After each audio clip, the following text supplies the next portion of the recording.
નમસ્કાર, હું છું સાવન ઝાલરિયા. એશિયાના સૌથી જૂના અખબાર મુંબઈ સમાચારના ડિજિટલ પ્લેટફોર્મ પર આપનું સ્વાગત છે. તો આવો નજર કરીએ આજના મુખ્ય અપડેટ્સ પર.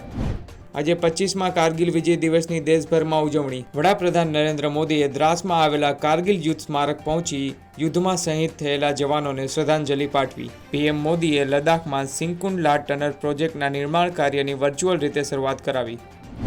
મુંબઈ અને પુણે સહિત મહારાષ્ટ્રના ઘણા વિસ્તારોમાં આજે વરસાદ માટે રેડ એલર્ટ.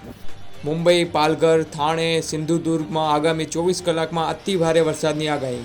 60થી 70 કિલોમીટર પ્રતિ કલાકની ઝડપે પવન ફૂંકાઈ શકે છે. મુંબઈ પોલીસે લોકોને ઘરમાં જ રહેવાની અપીલ કરી. લોકસભામાં વિપક્ષના નેતા રાહુલ ગાંધી આજે ઉત્તર પ્રદેશના સુલતાનપુરની એમપી એમએલએ કોર્ટમાં હાજર થશે. ભાજપના સ્થાનિક નેતા વિજય મિશ્રાએ વર્ષ 2018માં અમિત શાહ વિરુદ્ધ કથિત રીતે વાંધાજનક ટિપ્પણી કરવા બદલ રાહુલ ગાંધી વિરુદ્ધ માનહાનિનો કેસ દાખલ કર્યો હતો. આજે પેરિસમાં સીન નદીના કાંઠે શાનદાર ઓપનિંગ સેરેમની સાથે ઓલિમ્પિક 2024ની શરૂઆત થશે.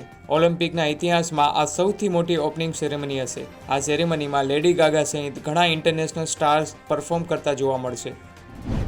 મધ્યપ્રદેશ ભાજપના વરિષ્ઠ નેતા પ્રભાત ઝાનું નિધન. લાંબી બીમારી બાદ પ્રભાત ઝાએ દિલ્હીના મેદાંત હોસ્પિટલમાં અંતિમ શ્વાસ લીધા. તેઓ 2 વખત રાજ્યસભાના સાંસદ રહી ચૂક્યા છે. ભાજપના દિલ્હી, પંજાબ અને ચંડીગઢના પ્રભારી તરીકે જવાબદારી નિભાવી ચૂક્યા છે.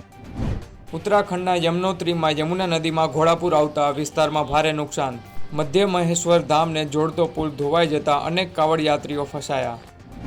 ગુજરાતમાં ચાંદીપુરા વાયરસનો કહેર સતત વધી રહ્યો છે. અત્યાર સુધી 124 શંકાસ્પદ કેસ નોંધાયા, જેમાંથી 44 દર્દીઓના મોત, 26 દર્દીઓ સાજા થયા. કેન્દ્રની તપાસ ટીમે અસરગ્રસ્ત વિસ્તારોની મુલાકાત લીધી.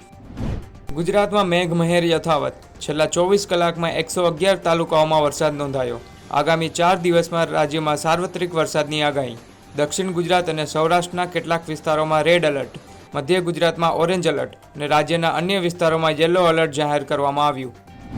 તાપી જિલ્લામાં ગત રાત્રે પડેલા ધોધમાર વરસાદને પગલે નદીઓમાં ઘોડાપૂરની સ્થિતિ. મિંડોળા નદીના પાણી કાંઠાના ગામોમાં ઘૂસ્યા. ફાયર બ્રિગેડ અને એસડીઆરએફની ટીમ બચાવ કાર્ય માટે પહોંચી. પેરિસ ઓલિમ્પિક દરમિયાન ઇઝરાયેલના ખેલાડીઓ પર આતંકવાદી હુમલો થવાની શક્યતા. ઇઝરાયેલના વિદેશ પ્રધાને ફ્રાન્સના વિદેશ પ્રધાનને પત્ર લખ્યો. ઇઝરાયેલના ખેલાડીઓને ઈમેલ અને ફોન દ્વારા ધમકીભર્યા મેસેજ મળ્યા. આવા જ રસપ્રદ અને માહિતીસભર સમાચાર મેળવવા માટે મુંબઈ સમાચારના ડિજિટલ પ્લેટફોર્મને ફોલો કરતા રહો.